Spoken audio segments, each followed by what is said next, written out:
बिस्मिल्लाहिर्रहमानिर्रहीम। अस्सलाम वालेकुम नाज़रीन, आप यूट्यूब चैनल देख रहे हैं। मैं इमरान खान हूँ। जो दरियाओं की सूरत हाल है वो मैं आपके सामने रख देता हूँ, लेकिन उससे पहले आपको ये बताऊँ कि अभी हम थोड़ी देर के बाद यहाँ पे बरतानिया के शहर ब्रेडफोर्ड में एक प्रोग्राम करने के लिए जा रहे हैं। आनम्स रेस्टोरेंट है वहाँ पे, और उधर जो हमारा प्रोग्राम है 5:30 से लेके रात 9 बजे तक जारी रहेगा। और इसमें हम सब मिलकर फ़ंड रेजिंग करेंगे सैलाब मुतासरीन के लिए। और वहाँ पे हमारे पास वो NGOs मौजूद होंगी जो ये फ़ंड्स कलेक्ट करेंगी और हम उनकी मदद करेंगे इसमें। और फिर पाकिस्तान में हम सब मिलकर अपने अपने तौर पे सैलाब मुतासरीन की मदद की कोशिश करेंगे। तो मेरी गुजारिश है कि वो तमाम लोग जो इसमें हिस्सा लेना चाहते हैं या इस तहरीक का हिस्सा बनना चाहते हैं, वो ब्रेडफोर्ड में अगर मौजूद हैं, वहाँ पे बहुत बड़ी तादाद में पाकिस्तानी रहते हैं, तो वो सब वहाँ पे आनंद रेस्टोरेंट में आ जाएं, ताकि वहाँ पे हम लोग इकट्ठे होकर पाकिस्तानियों की मदद के लिए एक कदम और आगे बढ़े। दरियाओं की सूरत हाल मैं आपके सामने रखता हूँ। इस वक्त कुछ जगह पे सैलाब में कुछ थोड़ी कमी आई है, यानी चनाब में 2 ऐसे हेड्स हैं जहाँ पे सैलाब अभी कम है। हेड खानकी में कम है, चनेउट में कम है, लेकिन त्रीमू में और पंजनद में बहुत हाई सैलाब इस वक्त मौजूद है। बहुत ही बुलंद दर्जे का सैलाब वहाँ से अभी गुजर रहा है, और ये सरकारी अदाद-ओ-शुमार के मुताबिक है। यहाँ पे जो इन्होंने हाईलाइट किया उसको रेड से हाईलाइट किया हुआ है, और ये एरिया एक बड़े सैलाबी रेले का शिकार है इस वक्त। दरियाए चनाब में तरीमू और उसके साथ जो है पंजनद का ये जो 2 बैराज है, यहाँ पे बहुत ज़्यादा सैलाब है।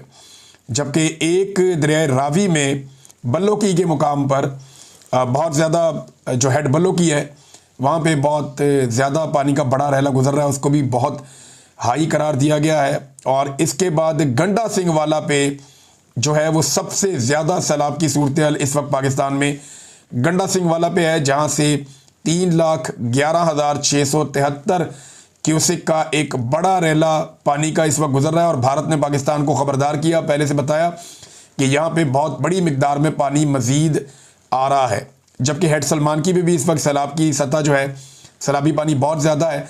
ये पानी आगे जाकर बहुत सारी एरियाज़ को नुकसान कर सकता है। मेरे सामने एक और यहाँ पे डाटा मौजूद है जो ये बता रहा है कि पाकिस्तान में बारिशें होने वाली हैं, जिसमें ख़ास तौर पे जनूब मशरक़ी सिंध के बाद मकामात पर इंतहाई शदीद बारिशों का इम्कान है, जिसके बायस निचले साहिली इलाकों में शहरी सैलाब का खदशा है। जबकि बारिशों की वजह से कई इलाके ऐसे हैं बलूचिस्तान के भी जहाँ पे नदी नालों में जो है वो शदीद तुग़यानी मुतवक्के है। और अगर ये पानी आता है इस तरफ, जैसे कोहे सलमान पे पिछली मरतबा 2022 में बारिशें हुई और वो पानी सारा पंजाब की जानिब आया, यहाँ से बह के खैबर पख्तूनख्वा और पंजाब की जानिब, तो उससे बहुत तबाही हुई थी। ये वो टाइम है, अल्लाह रब्बुल इज़्ज़त सबको अपने हिफ्ज़ व अमान में रखे, सबको महफूज रखे। ये बहुत मुश्किल वक्त है। ये पानी अगर वक्तन फ़वक्तन गुजरता जाए तो ये निकल जाएगा, लेकिन अगर ये एक साथ आता है तो एक बड़ी मुसीबत पाकिस्तान के गले पड़ जाएगी। अल्लाह ताला पाकिस्तान को और पाकिस्तानियों को महफूज रखे। मुल्तान में जो लोग डूब कर जाँ बहक हुए ये कश्ती उलटने की वजह से, वो पता चला कि वो रेस्क्यू की कश्ती थी।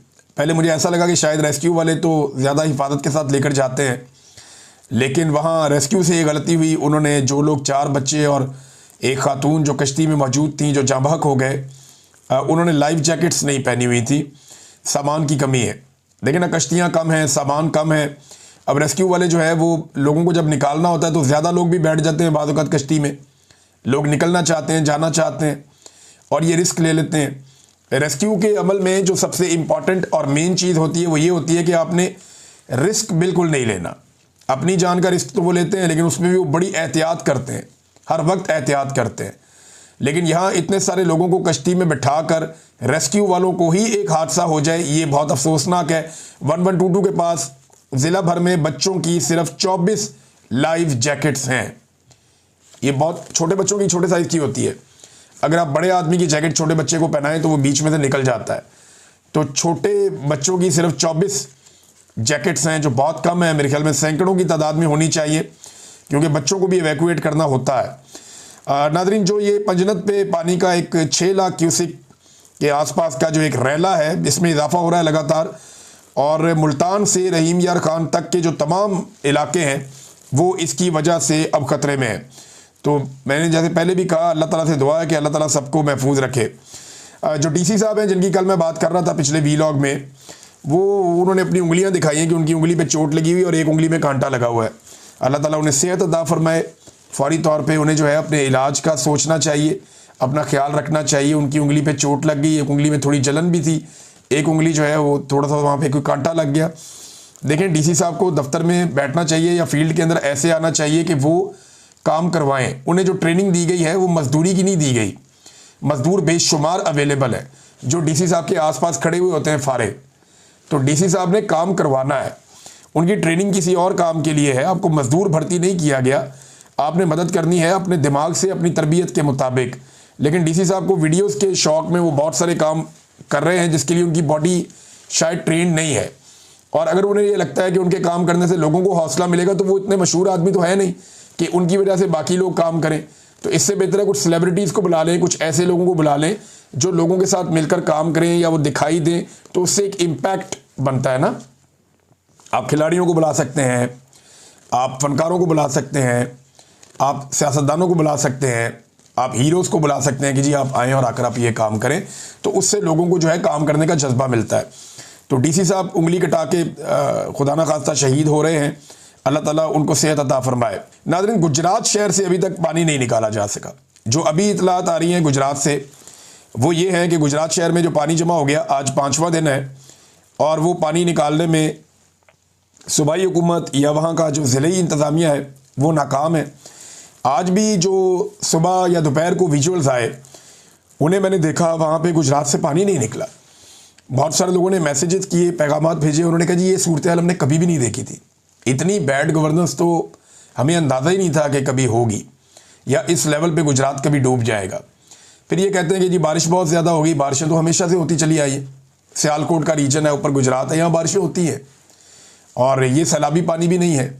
बारिशों से अगर शहर डूब जाए तो ये हुक्मरानों के लिए सोचने की बात है कि उनकी तवज्जो कहाँ है, और तवज्जो तो उनकी किसी और तरफ है। देखिए, चीनी माफिया दोबारा से दिहाड़ी लगाने जा रहा है। मोहम्मद जुबैर साहब ने भी इसका तस्करा किया कि इससे पहले आपको पता है ना, चीनी 200 रुपये किलो से ऊपर चली गई थी। जब ये 200 रुपये किलो से ऊपर गई थी तो बड़ा रोला पड़ गया था पाकिस्तान में। पहले खामोशी से बेचते रहे। जब सोशल मीडिया ने शोर मचाया, क्योंकि मीडिया तो इस पर बात ही नहीं करता, जब सोशल मीडिया ने इसके ऊपर शोर मचाया तो फिर हुकूमत ने उसके ऊपर थोड़ा कंट्रोल किया और वापस कीमतों को नॉर्मल पे लाने की कोशिश की। अब नॉर्मल भी जो है वो 150 से ऊपर ही है, यानी नॉर्मल भी जो होती है वो 250 के आसपास होती है। अब ये इसके अंदर जो एक रिपोर्ट आई थी, वो रिपोर्ट ये बता रही थी कि इन कीमतों को बढ़ाने से जो चीनी का माफिया है उन्होंने खामोशी से 300 अरब कमाया था। ये वही माफिया जिन्होंने चीनी एक्सपोर्ट करके भी पैसा कमाया, इंपोर्ट करके भी पैसा कमाया, चीनी को स्टोर करके भी पैसा कमाया, और ये खामोशी के साथ 200 रुपये वाला चूना कौम को लगा दिया। अब एक दफ़ा फिर माफिया बड़े आराम से खामोशी के साथ चीनी को फिर 200 रुपये तक पहुंचा रहा है। हुकूमत अभी चुप है। हम पहले से खबरदार कर रहे हैं, गुज़िश्ता चंद दिनों से चीनी की कीमत फिर से ऊपर जा रही है आहिस्ता आहिस्ता। जैसे ही इन्हें पता चला कि गन्ने की फसल तबाह हुई है, इन्होंने चीनी की कीमत बढ़ाना शुरू कर दी है। और जो बाहर से चीनी आनी है उसके आने का वक्त भी अभी बाकी है, लिहाजा ये चीनी की कीमत लगातार बढ़ा रहे हैं। और पाकिस्तानियों के साथ ये हुआ जब से इमरान खान साहब की हुकूमत गिरी है, उस दिन से लेकर अब तक। क्योंकि देखें, सब लोग ये दावा करते हैं कि मईशत में इन्होंने कमाल कर दिया, मईशत में ये कर दिया, मईशत में वो कर दिया। तो एक सादा फिगर मैं आपको देता हूँ और ये साइंटिफिक फिगर है, ये आपको बड़े आराम से बता देगा कि पाकिस्तानियों के साथ हुआ क्या है। जब से इमरान खान साहब की हुकूमत गिरी है उस वक्त से लेकर अब तक, आज के दिन तक, हर पाकिस्तानी की जो कुव्वत खरीद है, चीज़ें खरीदने की जो कुव्वत है, वो 58% कम हो गई है। यानी 5000 के अंदर पहले जो चीज़ें आप खरीदते थे वो अब आपको उससे महंगी खरीदनी पड़ती हैं। या आप ये कह लें, जो चीज़ें पहले आप 2800 रुपये में ले आते थे अपने घर में, वो चीज़ें अब आप अपने घर लेकर आते हैं तो आपको 5000 रुपये का नोट देना पड़ता है। इतना फ़र्क हो गया। तो कुव्वत खरीद पाकिस्तानियों की कम हो गई, वैल्यू कम हो गई, चीज़ें महंगी हो गई। और इसमें कौन सा कोई रॉकेट साइंस है? देखिए, ख्वाजा आसिफ साहब क्या कह रहे हैं, ज़रा आप ये देखें ना। ख्वाजा आसिफ साहब दिन रात तारीफ़ करते हैं उस हाइब्रिड सिस्टम की जिससे पाकिस्तानी उकता गए हैं। ये जनाब ये कौन सा सिस्टम है? ये देखें ना, ख्वाजा साहब कहते हैं कि जिस निज़ाम को मैं हाइब्रिड निज़ाम कहता हूँ, इस निज़ाम ने कमाल कर दिया है। शहबाज शरीफ और फील्ड मार्शल की क़यादत में हमने कई संगे मील अबूर किए हैं। हमने मईशत के नुक्ता नज़र से कई नामुमकिन चीज़ें करके दिखाई हैं। फ़ौज सरहदों की हिफाजत के साथ साथ बाकी मुल्क की भी आबियारी कर रही है और हमें माशी बहरान से बाहर निकाल कर ले आई है। अच्छा, ये ख्वाजा आसिफ साहब ने क्यों कहा, जरा इस पर गौर करें। क्या पाकिस्तान में कोई एक चीज़ सस्ती हुई? नहीं हुई। क्या पाकिस्तान के अंदर मईशत बेहतर हुई? नहीं हुई। कोई आदादोशुमार में ये मानने को तैयार नहीं है। क्या पाकिस्तान में माफिया ने 2 नंबरी करना बंद कर दी? आटे के ऊपर जो किया अभी इस हुकूमत ने, जिस तरह आटा महंगा होता चला जा रहा है लगातार, और आने वाले दिनों में मजीद महंगा होगा। गंदम का एक बहरान पाकिस्तान में इन्होंने खड़ा कर दिया अपनी बैड गवर्नेंस से। इन सारी चीज़ों को अगर आप इकट्ठा करके देखें तो कौन सी कामयाबी है? कोई भी नहीं। क्या पाकिस्तान में बाहर से कोई सरमायाकारी आ रही है? नहीं आ रही। यानी टोटल जो सरमायाकारी पाकिस्तानियों को गिना दी गई थी वो 100 अरब डॉलर से ज़्यादा की गिनवाई गई थी, और अभी तक पाकिस्तान में जो सरमायाकारी आई है वो 1 अरब डॉलर भी नहीं है। यानी आप अंदाज़ा करें कि जितनी इन्होंने गिनवाई उसका 1% भी पाकिस्तान में नहीं ये ला पाए। ज़ीरो सरमायाकारी है। पाकिस्तानी पाकिस्तान छोड़ छोड़ के बाहर जा रहे हैं। माशी कामयाबी कौन सी है? SIFC के बारे में कहा गया कि बड़ी कामयाबियां होंगी। कौन सी कामयाबी है? कोई कामयाबी नहीं है। आपकी एक्सपोर्ट्स जो है वो मुतासिर हो गई, कोई कामयाबी नहीं है। आपकी जो कॉस्ट ऑफ प्रोडक्शन है पाकिस्तान में बढ़ गई है, कोई कामयाबी नहीं है। तो जब आप कामयाब नहीं हो रहे तो ख्वाजा आसिफ साहब कामयाब किस बात को कह रहे हैं? वो झूठ नहीं बोल रहे। देखिए, मैं आपको बताता हूं, अगर फौज या मिलिट्री एस्टेब्लिशमेंट ये अगर पूरी तरह से साथ ना देती इस हुकूमत का, तो ये हुकूमत अवाम पर कभी इतना बोझ ना डाल सकती। इन्होंने ये जो कहा ना कि हम डिफॉल्ट से बच गए, तो उससे बचने के लिए इन्होंने सारा का सारा बोझ आम आदमी पे शिफ्ट कर दिया। पेट्रोल 150 से उठा के 250 पे पहुंचा दिया। आटा महंगा, घी महंगा, दालें महंगी, चावल महंगे। तमाम सब्सिडीज और सहूलियात जो पाकिस्तानियों को दी जाती थी उनमें से मैक्सिमम या लगभग सारी इन्होंने ख़त्म कर दी। बिजली इन्होंने महंगी कर दी, गैस इन्होंने महंगी कर दी, टैक्सेस इन्होंने बढ़ा दिए। आप मोटरवे पे गाड़ी लेकर जाएं, आपको ज़्यादा टैक्स देना पड़ता है, डबल। हर चीज़ के अंदर इन्होंने अवाम को नचोड़ना शुरू कर दिया। ये कभी ये कर नहीं सकते थे मिलिट्री एस्टेब्लिशमेंट की मदद के बगैर। देखे ना, अगर ये खुद से करते, अवाम निकल के अवाम इनको जूते मारती। अवाम कहती भी तुम कहाँ से आ गए हो। एक तो मिलिट्री एस्टेब्लिशमेंट ने इनको हुकूमत बनाकर दी जो गलत बनाकर दी। उसके बाद मिलिट्री एस्टेब्लिशमेंट ने इनको फ्री हैंड दिया कि तुम जो भी फैसले करोगे हम तुम्हारी हुकूमत को गिरने नहीं देंगे, अवाम को एहतजाज करने नहीं देंगे। दबाव डालो जितना डालना है अवाम के ऊपर। इस बात की फिक्र मत करो कि लोग तुम्हें बुरा कहेंगे या लोग तुम्हें वोट नहीं डालेंगे। तुम्हें इक्तदार के लिए वोट की ज़रूरत नहीं है। ये गारंटी मिलिट्री एस्टेब्लिशमेंट ने दी। उसके बाद इन्होंने अवाम का खून नचोड़ के अपनी मईशत को ठीक कर लिया। यानी क्या वज़ीर आज़म हाउस के अखराजात कम हुए? नहीं, बढ़ गए। ऐवान सदर के अखराजात कम हुए? नहीं, बढ़ गए। अभी सेनेटर्स के लॉजेस बन रहे हैं, इनके अपने खर्चे कम हुए? नहीं, बढ़ गए। इनके जो बैरून मुल्क दौरे ये करते हैं उनके ऊपर अखराजात कम हुए या बढ़े? बढ़ गए। बल्कि अब तो इनके ऊपर इनको वज़ीर आला को भी वज़ीर आज़म वाला प्रोटोकॉल देना पड़ता है। ये हैरानगी की बात नहीं है, यही हो रहा है। तो एक्चुअली इन्होंने जो कामयाबी हासिल की है वो अपने लिए हासिल की है, अवाम के लिए इन्होंने मईशत को ठीक नहीं किया। हाँ, मिलिट्री एस्टेब्लिशमेंट ने इनको ये फ़ायदा दिया कि तुम जो मर्जी करो, अवामी रद्देमल हम आने नहीं देंगे। अवाम के खिलाफ जितना मर्जी तुम गंदे फैसले करो, जितना मर्जी बोझ पाकिस्तान की अवाम पे डालो, हम अपोजिशन को कुचल के रखेंगे और अवाम को दबा कर रखेंगे। लेकिन जिस दिन अवाम खड़ी होगी उस दिन क्या करेंगे? उस दिन मेरे ख्याल में एस्टेब्लिशमेंट सारा कुछ इन्हीं पे डाल देगी। फिर यही ख्वाजा आसिफ सर पकड़ के बैठे होंगे कि मैंने हाइब्रिड मॉडल की तारीफ क्यों की थी। फंस गए। अब इमरान खान साहब से छुटकारा हासिल करने वाली बात जो मैंने आपको खबर दी थी उस पर हल्की हल्की तस्दीकें आना शुरू हो गई हैं। मोहम्मद ज़ुबैर साहब कहते हैं जी बरी में बैठक बहुत बड़ी थी, बड़े लोगों की, जिसमें बड़े फैसले होने थे। वो समझ रहे थे कि 2 दिन की बात होगी, दफना देंगे तो बात ख़त्म हो जाएगी। इमरान खान का मामला भुट्टो से मुख्तलिफ है। उसके साथ जो आप सलूक करने जा रहे हैं और जो आपकी ख्वाहिश है कि इमरान खान को ठिकाने लगाना है, इसकी कीमत पाकिस्तान को भी देना पड़ेगी। अब ये बात जो है शहबाज गिल साहब भी कर रहे थे। देखिए, सबसे बड़ा प्रॉब्लम पाकिस्तान के वो एरियाज़ हैं और पाकिस्तान के नौजवान हैं जो कंट्रोलेबल नहीं होंगे। फिर कोई भी ऐसा एडवेंचर करने से पहले, हालांकि ख्वाहिश बहुत सारे लोगों की है, उनके दिमाग में ये बात रहनी चाहिए कि खैबर पख्तूनख्वा तो कभी नहीं मानेगा, सवाल ही पैदा नहीं होता। उन्होंने बुरे हालात में अपना मैंडेट हासिल किया है और अपने मैंडेट को मनवाया, बहुत बुरे हालात में, मार्शल लॉ जैसे हालात में। तो खैबर पख्तूनख्वा के लोग तो कभी भी इसको तस्लीम नहीं करेंगे और बड़ा खौफनाक रिएक्शन आएगा। हालांकि गंडापुर साहब के तर्ज हुकूमत या इमरान खान साहब के फैसलों को ना अमल दरामद करने की वजह से कुछ वहाँ पे मकबूलियत कम पीटीआई की ज़रूर हुई है। गंडापुर और पीटीआई की मकबूलियत कम हो सकती है, लेकिन इमरान खान की मकबूलियत खैबर पख्तूनख्वा में कम नहीं हुई। आज भी सारे लोग उससे उम्मीद लगाकर बैठे हुए हैं, जबकि बलूचिस्तान की सूरत हाल पहले ही आपके सामने है और पंजाब में एक ऐसी तहरीक खड़ी हो जाएगी जिसे आप कभी भी संभाल नहीं पाएंगे, आपकी नस्लें याद रखेंगी इसका नतीजा। और जिन चीज़ों को ये लोग कामयाबी कहते हैं ना, मैं आप 1-2 दिन से एक्सपोज कर रहा था, आपको बता रहा था कि जो बाहर गए दौरे पे, वहाँ शहबाज शरीफ साहब का जो एटीट्यूड था वो एक अकेले शख्स वाला था, एक तन्हाई का शिकार, ऐसा शख्स जो तवज्जो का तलबगार है। और उसके बारे में अब नजम सेठी साहब जो इनके अपने बड़े पसंदीदा हैं, मियाँ साहब के दोस्त हैं, वो क्या फरमाते हैं देखें।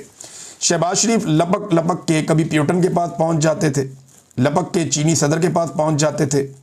ये बिल्कुल ऐसे था जैसे स्टेज पर एक्टिंग कर रहे हैं, हा हा हा हा, जफियाँ शपियाँ। ये सिर्फ पाकिस्तानी अवाम के लिए था, ये दिखाने के लिए था कि कितने बड़े बड़े लीडर्स मेरे यार हैं। इतने मंजे हुए लीडर्स के साथ हा हा हा हु वाली इससे बात नहीं बनती, ये नजम सेठी साहब ने कहा। तो देखें, इसमें कोई खारची महात में तो कामयाबी है नहीं, आपको चंद तस्वीरें मिल गई हैं और लोग ये कहें कितना हल्का आदमी है, इसके पास एटमी मुल्क है और इसको वज़ीर आज़म बनाया हुआ है, ये दौड़ दौड़ के हमारे पीछे आके मिलता है। हम जब छोटे थे ना तो हमारे 1-2 दोस्त हुआ करते थे ऐसे जो बड़े मशहूर थे, ज़बरदस्ती मिलने वाले। वो हम घर में हैं, वो अंदर घुस जाते थे, जी हमने मिलना है, भाई से मिलना है। वो दरवाजे के बाहर ही खड़े हो जाते थे कि ये निकलेगा तो इसको हम मिलेंगे। को बंदा सो रहा होता है, किसी वक्त पढ़ रहा होता है, लेकिन वो ज़बरदस्ती मिलने, उनका नाम ही हमने ये रखा था ज़बरदस्ती मिलने वाले। तो वो डिस्टर्ब करते थे हर एक को। अच्छा, उन्होंने ना ये काम कर करके अपनी वैल्यू ख़राब की। तो शहबाज शरीफ साहब जो है ना वो उसी तरह का काम कर रहे हैं, अपनी वैल्यू को ख़राब कर रहे हैं। इमरान खान की बहन जो हसन नियाज़ी की वालदा हैं, नौरीन खानम साहबा, वो ये कहती हैं कि उस दिन जब मेरे बेटे पे इल्ज़ाम यही है ना उनके बेटे पे कि उसने पतलून उठाई थी फ़ौज की, उसको 10 साल सज़ा दे दी। तो वहाँ पे कदीर नाम का बच्चा था, नौजवान, उसके सर में गोली मारी गई थी, उसका भेजा बाहर आ गया था, जिसके रिएक्शन में लोगों ने वहाँ पे ये किया। तो सीसीटीवी फुटेज क्यों गायब की गई? इसीलिए कि उसको गोली किसने मारी है। दूसरा, वो एक हमारा इस्लाम भी कहता है कि एक इंसानी जान की हुर्मत जो है वो काबे की हुर्मत से ज़्यादा है। तो एक पतलून की हुर्मत जो है वो किसी इंसानी जान से ज़्यादा कैसे हो सकती है? पतलून उठाने के जुर्म में हसन नियाज़ी जो है वो बंद है 10 साल के लिए, जबकि जिसके सर में गोली मारी गई बच्चे के, उसका कातिल आज तक कोई पता नहीं किसने मारी, क्यों मारी। और इसके अकेले के सर में गोली नहीं मारी गई, उस दिन दर्जनों लोग शहीद कर दिए गए थे और वो लोग सारे वही थे जो एहतजाज करने के लिए गए थे कंटोनमेंट्स के इलाकों में पाकिस्तान भर में। नाज़रीन, पाकिस्तान तहरीक इंसाफ ने ऑपरेशन रद्दुल मुनाफिकीन का ऐलान किया है और उन्होंने कहा जी कि हमने गिलगित बल्तिस्तान से जिन लोगों ने पाकिस्तान तहरीक इंसाफ के साथ गद्दारी की या इमरान खान साहब के साथ गद्दारी की, हमने उन सारों को निकाल दिया है पार्टी से। तो ये रद्दुल मुनाफिकीन जो है वो इमरान खान साहब वक्तन फ़वक्तन करते रहते हैं। एक पॉलिटिकल पार्टी ऐसे ही बनती है, अगर ये अमल जारी रहता है पॉलिटिकल पार्टीज़ के अंदर तो एक वक्त आएगा कि पॉलिटिक्स के अंदर जो खराबियां हैं वो बेहतर होना शुरू हो जाएंगी। और बाकी पॉलिटिकल पार्टीज़ को भी ये करना चाहिए कि जो लोग धोखा दें, एस्टेब्लिशमेंट के कहने पे चलें या अपनी पार्टी लीडरशिप के अहकामात की खिलाफ वर्जी करें, उनके खिलाफ एक्शन ज़रूर लिया जाए। मैं नाज़रीन इस वीलॉग के आखिर में एक बड़ी ज़रूरी बात कहना चाहता हूँ। हमें ये बात सबको समझनी पड़ेगी। पाकिस्तान से बाहर कुछ सोशल मीडिया के लोग मौजूद हैं, पाकिस्तान के अंदर भी मौजूद हैं, पाकिस्तान के बाहर भी सियासतदान मौजूद हैं, पाकिस्तान के अंदर भी मौजूद हैं। कुछ सहाफ़ी जो है उन्हें पाकिस्तान से बाहर आना पड़ा, कुछ पाकिस्तान के अंदर भी मौजूद हैं। हर एक के हालात मुख्तलिफ हैं। मैं अपनी बात करता हूँ कि मैं पाकिस्तान के अंदर जो बातें कर पाता था, जैसे मैं काम कर रहा था, मैं यहाँ पे आके वही काम कर रहा हूँ तो मैं ज़्यादा आसान महसूस कर रहा हूँ। यही बातें जब मैं पाकिस्तान में करता था तो बड़ी फ़िक्र होती थी मेरे दोस्तों को, मेरे साथियों को, मेरी फैमिली को, मुझे खुद भी, कि मैंने अब ये बातें कर तो दी हैं, इसका रिएक्शन आएगा, और आता भी था।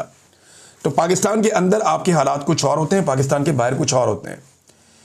तो हम एक दूसरे को तनकीद का निशाना बनाते हैं, चाहे सोशल मीडिया पे हों, चाहे मीडिया के लोग हों, चाहे बाकी लोग हों। देखिए, हमें सबको मार्जिन देना चाहिए। हर एक के हालात अलग है। किसी के घर के हालात बाज़ औक़ात ऐसे होते हैं कि वो नहीं किसी जगह पे आ पाता या बात कर पाता, किसी की अपनी कोई और मजबूरी होती है, कोई बीमार भी होता है बाज़ औक़ात, कोई परेशान भी होता है बाज़ औक़ात, लेकिन हर एक को टैग कर देना कि ये भी गद्दार है, वो भी गद्दार है, वो भी गद्दार है, ये नामुनासिब है। हाँ, जो लोग कंप्रोमाइज़ करते हैं, जो एक उल्टी पॉलिसी चलना शुरू कर देते हैं, उनके बारे में आप अपनी राय दे सकते हैं। मिसाल के तौर पे कोई एक आदमी उठता है, चले पीटीआई की एग्जांपल ले लें, एक आदमी उठता है और इमरान खान के नज़रिए के खिलाफ हो जाता है, उसको आप कह सकते हैं कंप्रोमाइज़ है, गलत कर रहा है। लेकिन एक आदमी अगर चंद दिन तक आपको दिखाई नहीं दे रहा या चंद दिन तक वो खामोश है, तो हो सकता है इसके पीछे उसकी बहुत बड़ी मजबूरी हो, और उसकी मजबूरी का मजाक उड़ाना या उसे उसके ऊपर गंदा करना या गद्दार कहना, ये नामुनासिब है। तो हम सबको ये सोचना चाहिए कि ये लड़ाई बहुत लंबी है, ये अभी ख़त्म होने वाली नहीं है। हो सकता है ये चंद साल और चले, हो सकता है चंद दहाइयों तक चले। तो ये इतने ज़्यादा लोग तो हैं नहीं जिन्होंने इसको लड़ना है। तो जिन लोगों ने इस लड़ाई को लड़ना है या ये अलम बुलंद करना है कि पाकिस्तान में सिविलियन सुपरमेसी होनी चाहिए, रूल ऑफ लॉ होना चाहिए, मैंडेट का एहतराम होना चाहिए, इंसानी हुकूक की पामालियाँ नहीं होनी चाहिए, आज़ादी इज़हार राय होना चाहिए, जिन लोगों को ये लड़ाई लड़नी है उन्हें अपना दिल बड़ा करना पड़ेगा। ख़ास तौर पे उन लोगों के लिए जो इस लड़ाई में पॉजिटिव रोल प्ले करते हैं। देखें, ये ऐसा भी होता है ना कि एक आदमी ने लड़ाई लड़ी लंबी है, थोड़ा पॉज भी लेता है बंदा। सारे इमरान खान नहीं होते कि वो लड़ते ही चले जाए, लड़ते ही चले जाए, लड़ते ही चले जाए। अगर ये सारे इमरान खान होते तो फिर मसला ही क्या था? फिर तो कोई मसला ही नहीं था। सब इमरान खान नहीं हो सकते। तो जो पाकिस्तान से बाहर बैठे हुए लोग हैं उन्हें भी समझने की ज़रूरत है, जो पाकिस्तान के अंदर बैठे हुए लोग हैं उन्हें भी समझने की ज़रूरत है। एक दूसरे को ताने देने की बजाय फोकस वहाँ रखें जहाँ से पाकिस्तान को नुकसान पहुँचाया जा रहा है। कोई शख्स कभी पहली लाइन में आके लड़ेगा, कभी आखिरी लाइन में जाके लड़ेगा।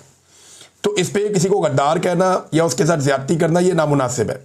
हाँ, ये ज़रूर है कि जो लोग कंप्रोमाइज़ हो जाए और आपको दिखाई दे कि अब ये मुनाफकत कर रहे हैं और ज्यादती कर रहे हैं, तो उसकी तो ठुकाई आप लोग बिल्कुल ठीक करते हैं। मैं सोशल मीडिया से और बाकी तमाम लोगों से मुखातिब हूँ जो इस वक्त रूल ऑफ लॉ के लिए काम कर रहे हैं। बाकी आप सबकी अपनी मर्ज़ी। अब तक के लिए इतने, अपना ख्याल रखिएगा, अपने इस चैनल का भी। अल्लाह हाफ़िज़।